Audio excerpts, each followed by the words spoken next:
Good morning, boys and girls. So, today we are going to look at another example from the Bible of courage. Remember, the word courage means that we do what is right no matter what. Another word that we often use instead of courage is bravery. When I am brave, I choose to do what is right or to follow God, no matter what. So, the example that we have today is a boy named David who was to become the king of Israel. Now, David was many years before Shadrach, Meshach, and Abednego. And he was just a shepherd boy. He used to watch his father's sheep on a hillside, and he would protect the sheep by using a sling and a stone. Now, the sling wasn't anything like our slingshots today. It worked the same way as a slingshot, but it didn't look like the slingshots that we use today. It was kind of a piece of material that looked like this. Then you'd put your rock right here in the middle.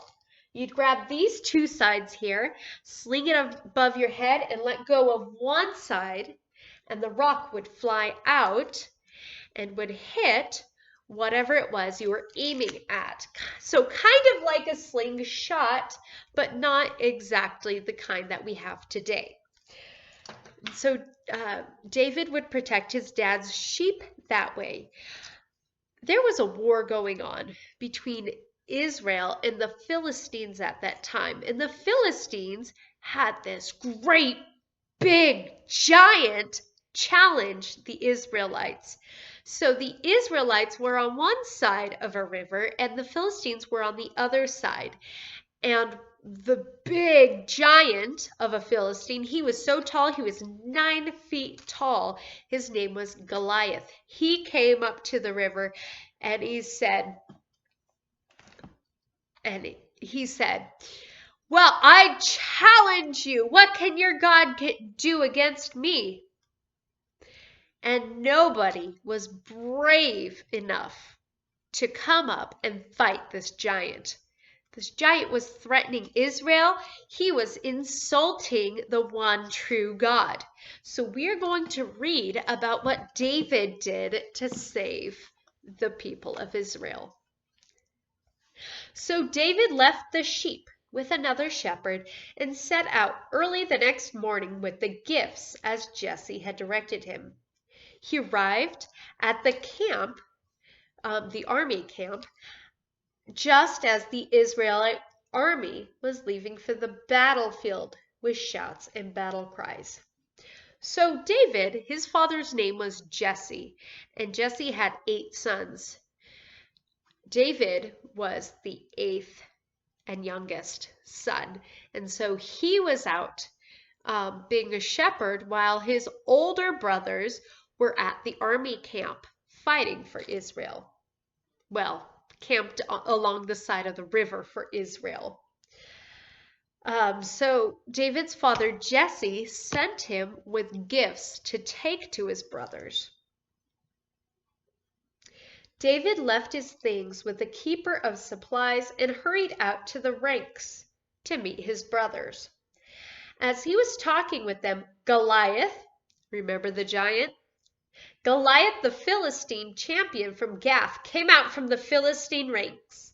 Then David heard him shout his usual taunt to the army of Israel. As soon as the Israelite army saw him, they began to run away in fright. "Have you seen that giant?" the men asked. "He comes out every day to defy Israel. The king has offered a huge reward to anyone who kills him. He will give that man one of his daughters for a wife, and the man's entire family will be exempted from paying taxes. That means that they won't have to pay taxes or a little bit of the money they earn every year." David asked the soldiers standing nearby, "What will a man get for killing this Philistine and ending his defiance of Israel?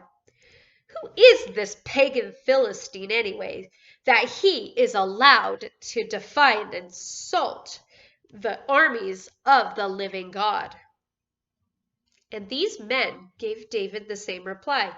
They said, "Yes, that is the reward for killing him." But then David's oldest brother, Eliab, heard David talking to the men. He was angry. "What are you doing around here anyway?" he demanded. "What about those few sheep you're supposed to be taking care of? I know about your pride and deceit. You just want to see the battle." "What have I done now?" David replied. "I was only asking a question." He walked over to some others and asked them the same thing and received the same answer. Then David's question was reported to King Saul, and the king sent for him. "Don't worry about this Philistine," David told Saul. "I'll go fight him." "Don't be ridiculous," King Saul replied. "There's no way you can fight this Philistine and possibly win. You're only a boy, and he's been a man of war since he was young." But David persisted. "I've been taking care of my father's sheep and goats," he said. "When a lion or a bear comes to steal a lamb from the flock, I go after it with a club and rescue the lamb from its mouth. If the animal turns on me, I catch it by the jaw and club it to death. I've done this to both lions and bears, and I'll do it to this pagan Philistine too, for he has defied the armies of the living God. The Lord who rescued me from the claws of the lion and the bear will rescue me from this Philistine." Saul finally consented. "All right, go ahead," he said, "and may the Lord be with you." Then Saul gave David his own armor, a bronze helmet and a coat of mail. David put it on, strapped the sword over it, and took a step or two to see what it was like, for he had never worn such things before. "I can't go in these," he protested to Saul. "I'm not used to them." So David took off the armor. He picked up 5 smooth stones from a stream and put them into his shepherd's bag. Then, armed only with the shepherd's staff and his sling, he started across the valley to fight the Philistine. Goliath walked out toward David with his shield bearer ahead of him, sneering in contempt at this ruddy-faced boy. "Am I a dog," he roared at David, "that you come at me with a stick?" And he cursed David by the names of his gods. "Come over here and I'll give you your flesh to the birds and wild animals," Goliath yelled. Goliath was not a very nice person. David replied to the Philistine, "You come to me with a sword, spear, and javelin, but I come to you in the name of the Lord of heaven's armies, the God of the armies of Israel, whom you have defied.